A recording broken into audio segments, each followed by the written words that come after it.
Now, Russia has launched what it's calling a counter-terrorism operation in numerous border areas after the biggest Ukrainian advance in Russia during the war so far.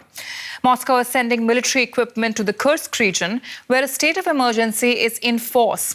Hundreds of Ukrainian troops poured over the border on Tuesday, although Kyiv has not officially acknowledged the incursion. Images the Russian Defense Ministry wants you to see. They allegedly show Russian jets striking Ukrainian forces on Russian soil, part of Moscow's response to Kyiv's incursion into the Kursk region.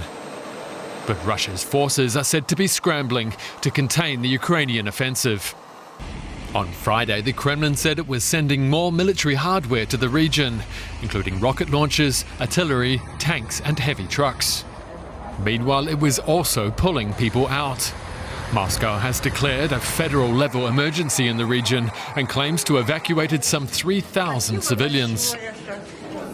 At a food distribution centre in the city of Kursk, people arriving from areas close to the Ukraine border said the situation was tense. My grandfather is still there and I can't reach him. I've applied to have him evacuated, but no answer yet. They just say circumstances won't allow it. All the border areas are currently under bombardment. The people here had to leave their homes because of the bombing. By all accounts, the incursion by Ukraine appears to have been more successful than Moscow would like to admit. This video shows a convoy of 15 burnt-out Russian military trucks in the Kursk region. Russia's President Vladimir Putin held a meeting with the Security Council again on Friday, his third this week. He's cast the Ukrainian offensive as a major provocation.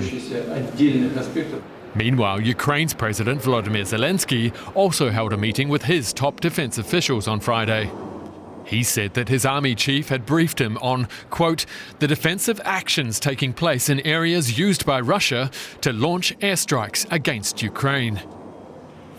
Although Ukraine hasn't officially admitted carrying out the cross-border incursion, it appeared to justify the operation, considering Russian troops regularly conduct airstrikes from the Kursk region.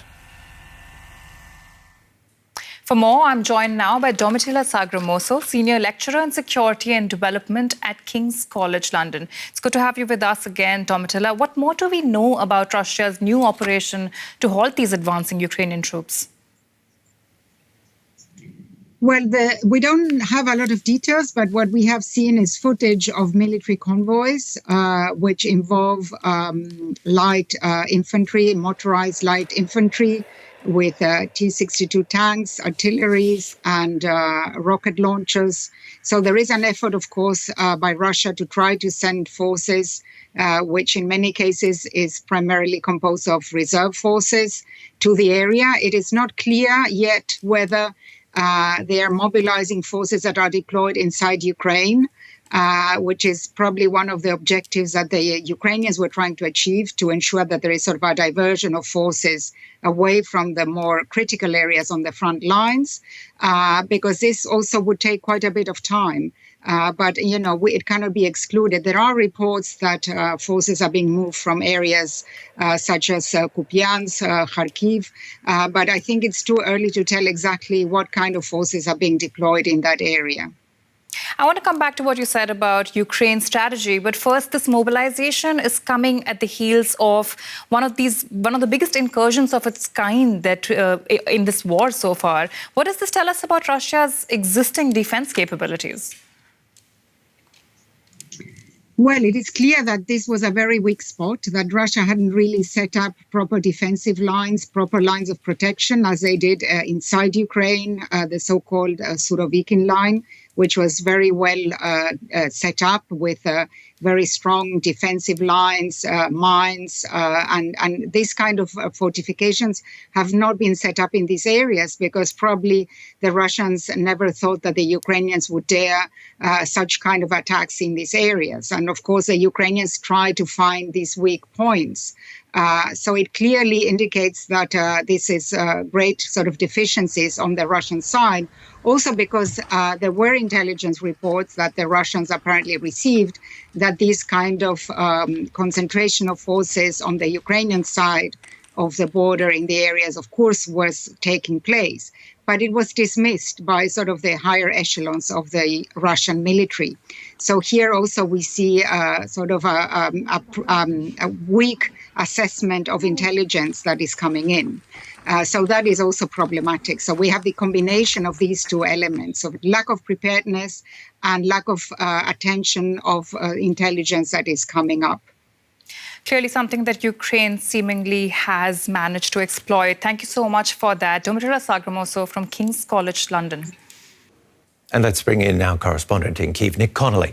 Nick, do we have any indication of how far Ukraine is trying to go here?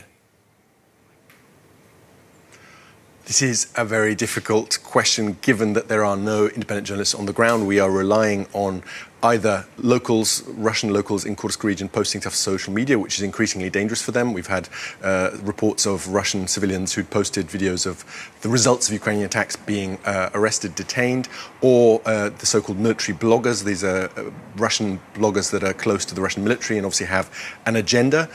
So there has been talk of the fact that maybe the Ukrainians had initially gone further deeper into into Russian territory rather, heading maybe towards the city of Kursk or the Kursk nuclear power station. Now reports that maybe those were just kind of outrider attacks, and they're now focusing more on heading east and west along the border, so kind of a long sliver, a kind of buffer zone along the border rather than going deep into Kursk region. We simply don't know. It seems like there's a lot of opportunism here, that basically the Ukrainian side wasn't expecting this to be as easy as it has proven to be. They weren't expecting the Russians to be as unprepared as has been the case, and so they're basically trying to see what they can get and work out on the ground what this is going to be. Are they going to be disappearing back up across the border soon, or is this something where they're going to be digging in to then potentially exchange this territory somewhere down the line? Will Russia be able to reinforce its defences quick enough? Well, that's been the kind of very interesting story. Already you've got the blame game running on the Russian side, especially some Chechen units that were meant to be protecting the border, basically coming out and saying, well, the Ukrainians just rushed past us. We tried to defend the border, but suddenly they were behind us inside Russian territory. So seemingly the defensive lines built by the Russian side here not very effective, unlike those defensive lines that the Russians have built in occupied Ukraine. And it seems like the Ukrainians knew where those defenses were. There seemingly weren't huge minefields, and so they were able to clear those defensive lines pretty quickly and basically overtake any defences that were there. And we understand obviously Russian forces are thinly spread right now. They're trying to attack all across the front lines in Ukraine. So they largely these were, with the exception of those Chechen forces, people doing their military service and kind of local law enforcement rather than kind of battle-hardened troops. How are people in Kyiv reacting to the developments? I think it's definitely changed the mood, the tone here in Kyiv. Obviously, there's been months of bad news, not catastrophic, but bad news from the east. And this has shown that Ukraine can, out of nowhere, basically, without much in the way of a kind of announcement or the kind of expectations that we had last year of that counteroffensive, basically change the rules of the game and take everyone by surprise. There's also been a lot of kind of happiness here in Ukraine that Western countries have not come down hard on this, have not seemingly tried to stop Ukraine doing this. There've been lots of talk of red lines and Western countries not wanting to provoke Russia. That seemingly is now not an issue. So I think the political side, that this shows that Ukraine is not going to be railroaded in some kind of agreement on Russian terms. That is something that people are seeing as incredibly positive here. Intriguing developments from Nick Connolly in Kyiv for us.